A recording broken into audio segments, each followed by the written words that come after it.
Hey guys, it's Will with BrewBros, and welcome to Fact Friday. Today we're going to be covering what is an IPA. As I'm sure you've seen, any brewery you go to these days, they have some sort of IPA. But where did it even come from? Well, let's start with what the name is. IPA actually stands for India Pale Ale. But why India? Out of all the countries we could pick, why India? Hundreds of years ago, when Britain was colonial, they had people out in India who were desperate for beer, as it turns out. But unfortunately, India's temperate climate was too warm to actually brew and store any beer. They had no refrigeration, and it was a 6-month journey to go from Britain to India.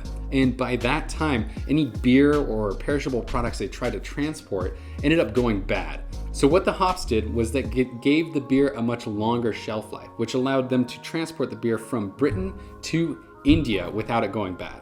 A byproduct of that they discovered was that it actually ended up getting better by the time they got there, and thus the IPA was born. It soon became the only way they'd be able to transport it around the world. After refrigeration was developed, though, they no longer really had a need for the hops, so the recipe died out. It wasn't until the 1970s that brewers rekindled that recipe and started brewing it again. And since then, the IPA has taken the world by storm and can be found in almost any brewery that you're going to go to these days.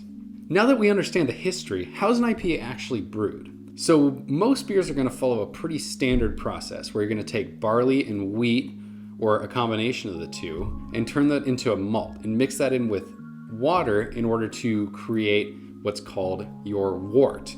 That wort is what then feeds the yeast that we use in fermentation. That yeast then makes the alcohol that we love in our beer, as well as gives it all of that flavor. When we are creating the beer though, we also add something called hops. The hops are what's going to give the beer that very bitter flavor. The more you add, it's going to get more bitter, and there's going to be a much greater aroma and body to that beer. This is what separates the IPA from other classifications, is that most people add just a little bit of hops, but IPAs are going to be very hop heavy, where they actually add it at different stages in the brewing process. So after all those hops have been added and everything is fermented and we finally have our final product, we bottle it, and that's the IPA that we love and drink today. If you guys enjoyed this content, please let us know. As always, remember to like, comment, and subscribe, and thank you so much for watching. We'll see you again.